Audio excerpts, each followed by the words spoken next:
अस्सलाम वालेकुम, welcome back to my channel mother diary. आज की वीडियो बच्चे के पहले माह से मुतल्लिक है। इस वीडियो में हम इन टॉपिक्स पे बात करेंगे। पैदाइश के बाद बच्चे की जिस्मानी कैफियत किस तरह की होती है, बच्चे का वजन, लंबाई, बच्चे के जिस्म पे बाल हो तो क्या करना चाहिए, बच्चे का रोना, बच्चे को नहलाना, बच्चे का सर बनाना, बच्चे की भूख कितनी होती है, कितने अरसे बाद उसे फीड करवाना चाहिए, बच्चे की नींद के लिए क्या करना चाहिए, बच्चे का दूध निकलता हो यानी आपका बच्चा दूध निकालता हो तो इसकी रीजन क्या होती है और क्या करना चाहिए, बच्चे के पहले माह के खिलौने क्या होने चाहिए, बच्चे के पहले माह की बीमारियां कौन सी होती हैं, और नानी और दादी के टिप जो कि हमारी बड़ी दादी और नानी कहती है कि छिले के बच्चे को आपने ये करना है वो नहीं करना, ये भी देखेंगे। कौन सी खतरनाक सिम्टम्स होते हैं जिसके लिए डॉक्टर के पास कब जाना चाहिए, और पहले माह के लिए क्या शॉपिंग करनी चाहिए बच्चे के लिए। बच्चे के फर्स्ट मंथ से रिलेटेड फुल डिटेल मिलेगी आपको इस वीडियो में। इसके अलावा इन तमाम टॉपिक से रिलेटेड तफसीली वीडियो हमारे चैनल पे मौजूद है, आप वहां से देख सकती हैं। न्यू बॉर्न बेबी की प्लेलिस्ट निकालिए और वहाँ पे आपको इसके अलावा भी, इन टॉपिक्स के अलावा भी बहुत सारे प्रॉब्लम्स का सोल्यूशन मिलेगा। इसलिए हमारे चैनल मदर डायरी की वीडियोस को देखते रहिए और हमारे चैनल मदर डायरी को सब्सक्राइब कर लीजिए, साथ में बेल आइकन प्रेस कर दे ताकि आपको हर नई आने वाली वीडियो का नोटिफिकेशन मिले। हम बच्चे के पहले माह से कवर करेंगे और एक सीरीज होगी जो कि 12 मंथ तक या शायद ऑनवर्ड, अगर आपने इसको पसंद किया तो ये जाएगी। इस वीडियो के लिए मैंने 1000 लाइक रखे हैं, तो पहले आप लाइक कर दें और हमारे चैनल की वीडियोस को अपनी फैमिली में, फ्रेंड्स में, जो भी प्रेग्नेंट खवातीन है या जो मदर्स हैं उनके साथ हमारे चैनल के बारे में जरूर डिस्कस करें और वहाँ पे शेयर करें। तो चलिए स्टार्ट करते हैं। सबसे पहले देखेंगे कि पैदाइश के बाद बच्चे की जिस्मानी कैफियत किस तरह की हो सकती है। दुनिया में नया आने वाला बच्चा महज गर्म इंसानी गोश्त का लोथड़ा नहीं होता। पहली नजर में वो वालिदैन के तस्वुर से बिल्कुल मुख्तलिफ हो सकता है। एक दिलकश और चुस्त बच्चे के बजाय इसके जिस्म पर झुर्रियां पड़ी होती हैं और चेहरा फूला फूला नजर आता है। अजीब रंगत के गोमट से इस पर बने हो सकते हैं। जिस्म पर नरम स्याह बाल और मोम जैसा चिकना मादा फैला होता है, लेकिन बच्चे के पहले गुस्ल से ये मादा दूर हो जाता है और जिस्म पर नजर आने वाले बाल भी, अगर आपको मैं जो टिप बताऊंगी उस पे फॉलो करें और आहिस्ता आहिस्ता करके ये चंद महीनों में दूर हो जाते हैं। पैदाइश के वक्त एक औसत पाकिस्तानी बच्चे का वजन 6 और 7 पाउंड और लंबाई 16 से 20 इंच के दरमियान होती है। इसका सर गैर मुतनासिब हद तक बड़ा और अजीब शक्ल का होता है। इसकी वजह ये होती है कि पैदाइश में आसानी के लिए वो बाहर आते वक्त नरम होने की वजह से ऐसी शक्ल इख्तियार कर लेता है। अक्सर सूरतों में सर का ऊपरी हिस्सा सूजा हुआ होता है। ये उभार माँ के पेड़ों के दबाव की वजह से होता है जो चंद हफ्तों में दूर हो जाता है। इसकी जिल्द ढीली ढाली और झुर्रियों से भरी होती है। इब्तदाई चंद दिनों में ये चटक कर उतर सकती है। खास तौर पर इसकी हथेली और पंजे की अंदरूनी खाल झुर्रियों से भरी होती है। पहले 48 घंटों में इसकी हथेलियों, पंजों और मुंह के अतराफ के हिस्से की रंगत नीली होती है। पाकिस्तानी बच्चों में कमर से निचले हिस्से में स्लेटी रंग के धब्बे आम होते हैं। इन्हें मंगोली नीले धब्बे कहते हैं जो कि बेज़र होते हैं और ये नस्ली खसूसियत का हामिल होते हैं। बाज औक़ात बच्चे के जिस्म पर बालों के गुच्छे और घड़े मौजूद हो सकते हैं। ये सब मामूली और बेज़र नोयत के होते हैं, इसलिए इनके लिए परेशान होने की जरूरत नहीं, ये कुछ अरसे बाद खुद ही रिमूव हो जाएंगे। बच्चे की नब्ज की रफ्तार फी मिनट 120 और सांस की रफ्तार 32 फी मिनट होती है। अगरचा बालिग के मुकाबले में ये दोनों रफ्तारें दुगनी होती हैं, लेकिन इस उम्र में यह मामूल के मुताबिक होती है। बच्चे के जिस्म पे बाल, बच्चे के जिस्म पे बालों के लिए आपने आटा लेना है और उसमें 1 चम्मच मलाई डाल के आपने उसको एक पेस्ट बना लेना है और उसके छोटे छोटे बाउल बना के हल्के हल्के हाथों से नहलाने से पहले बच्चे के बॉडी पे फेरे तो वो बच्चे के बाल आसानी से रिमूव हो जाएंगे। ठीक है, जहाँ से आपको लगते हैं कि ये अननेसेसरी बाल हैं तो आप इस तरीके से उसे रिमूव कर सकती हैं। आप उसमें आटे में बिलाई भी डाल सकती हैं, आटे में कोई भी तेल मिला के या देसी घी मिला के भी आप जो है वो बच्चे के बाल उतार सकती हैं। अब हम देखेंगे बच्चे का रोना। पैदाइश के फौरन बाद ही बच्चे का रोना बहुत ज्यादा जरूरी है। इसकी वजह यह है कि इसके फेफड़े खुलते हैं और सांस लेने का अमल इस तरह से शुरू होता है। इसके अलावा जब बच्चा भूखा हो या गीला हो या इसे कोई तकलीफ हो तो वो रोने लगता है, लेकिन वो महज रोने की खातिर भी रो सकता है, इसकी कोई ठोस वजह नहीं होती। इसके अलावा बच्चे का रोना सेहतमंदी की इलामत होती है। अगर आपका बच्चा पैदाइश के फौरन बाद नहीं रोया तो ये बहुत डेंजरस सिम्टम होते हैं, आपको फौरी तौर पे ट्रीटमेंट की जरूरत होती है। उसके बाद बच्चे का रोना, उससे बच्चे के फेफड़े खुलते हैं, एक्सरसाइज होती है उसकी। एक बच्चा दिन में 3 घंटे तक, यानी टोटल 24 घंटे में वक्फे से जितना वो रोता है उसका ड्यूरेशन अगर 3 घंटे तक लगाया जाए, मुसलसल कंटिन्यूस रोने की बात नहीं कर रही, यानी 24 घंटे में एक बच्चा जितना रोता है तो 3 घंटे तक बच्चे का रोना नॉर्मल होता है। इसलिए आप परेशान ना हुआ करें। अक्सर मुझे कमेंट्स आते हैं हमारे बच्चा बहुत ज्यादा रोता है, तो ये रोना जो है वो सेहतमंदी की इलामत होती है। बच्चे की जो ज़ाहिर है जब रोता है तो वो फुल बॉडी को मूव करता है और उसकी एक्सरसाइज होती है, तो इतना रोना बच्चे का नॉर्मल है। नेक्स्ट है बच्चे को नहलाना। पैदाइश की फौरी बाद बच्चे को नहलाना नहीं चाहिए। अमूमन आजकल बच्चे को 1 दिन के बाद नेक्स्ट डे जो है बच्चे को नहलाने के लिए कहा जाता है, लेकिन फिर भी कम से कम 6 घंटों का वक्फा जरूर डालें। पैदाइश के 6 घंटों के बाद भी हम नहला सकते हैं बच्चों को, लेकिन ज्यादातर कहा जाता है कि आप 1 दिन के बाद बच्चे को नहलाएं। पहला बात जरूरी होता है। उसके बाद बच्चे को आप मौसम के हिसाब से, अगर गर्मी है तो आप डेली नहलाएं, अगर सर्दी है नॉर्मल मौसम है तो हफ्ते में 2-3 दफा जरूर नहलाना चाहिए। और नहलाने से पहले बच्चे को मालिश करनी चाहिए, और बच्चे की नहलाने से रिलेटेड और बच्चे की मालिश करने से रिलेटेड डिटेल वीडियो मौजूद है। नेक्स्ट है बच्चे का सर बनाना। सर बनाने से रिलेटेड तफसीली वीडियो मौजूद है, लेकिन सर बनाना बहुत ज्यादा जरूरी है। जब आप बच्चे की बेडिंग खरीदते हैं तो उसके साथ साथ सर बनाने वाली कुछ जो जैसे आप सामने तस्वीरों में देख रहे हैं इस तरह की चीजें मिलती हैं, लेकिन इससे सर नहीं बनता। सर बनाने के लिए आपने बच्चे को हमेशा सीधा लटाना है। इसके साथ साथ आपने किसी हार्ड चीज पे लटाना है। कोशिश करें कि कोई लकड़ी का छोटा सा पीस जो बिल्कुल स्ट्रेट हो वो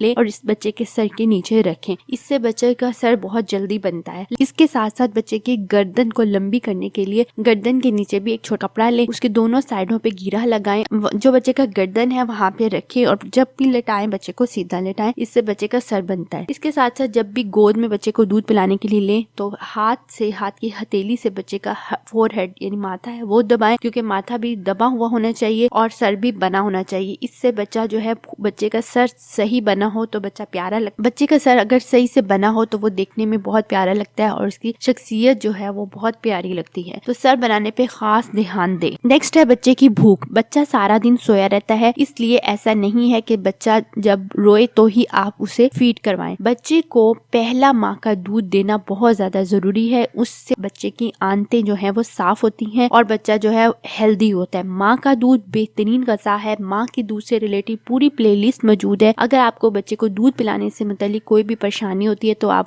देखें, लेकिन स्टार्ट से ही बच्चे को माँ का दूध दें। माँ के दूध के इतने फायदे हैं, बच्चे को हर किस्म की बीमारियों से महफूज रखता है, क्योंकि एक एंटीबायोटिक जो हम बच्चे को देते हैं वो माँ के दूध में मौजूद होती है। अगर आपके बच्चे को कोई पीला यरकान है या कोई भी टेम्परेचर है या दस्त आ रहे हैं, कुछ आ रहे हैं, तो उसके लिए माँ का दूध बेहतरीन है। इसलिए माँ का दूध दें। 24 घंटे में तकरीबन आपको 8 बार माँ का दूध देना जरूरी है। अगर बच्चा सो रहा है तो उसे जगा के दूध पिलाएं। हर 3 घंटे बाद दूध दें। इसके अलावा बच्चे को जब भूख लगे, बच्चा रोए तब भी दूध दें। चाहे आप बोतल फीडिंग करवा रही हैं तो बच्चे को भूख लगने पे जब बच्चा खुद से मांगे तब आप फीड करवाएं। अगर बच्चा खुद से नहीं मांग रहा तो हर 2 से 3 घंटे बाद बच्चे को दूध पिलाइए। दूध पिलाने के बाद आपने क्या करना है, डकार जो है वो दिलाना जरूरी है, क्योंकि बच्चे दूध इसी वजह से निकालते हैं कि दूध पिलाने के दौरान बच्चे जो है वो हवा को भी सक कर लेता है। उससे ये होता है कि बच्चे के पेट में हवा भर जाती है जो बच्चे को डिस्टर्ब करती है। तो जब भी आप दूध पिलाएं उसे क्या करें, आप उसके साथ अपने शोल्डर के साथ लगाएं, पीछे से उसे सहलाएं तो बच्चे का डकार ले लेगा और ये आप आदत बना ले। इसके अलावा बच्चे का टमी टाइम बहुत ज्यादा जरूरी है।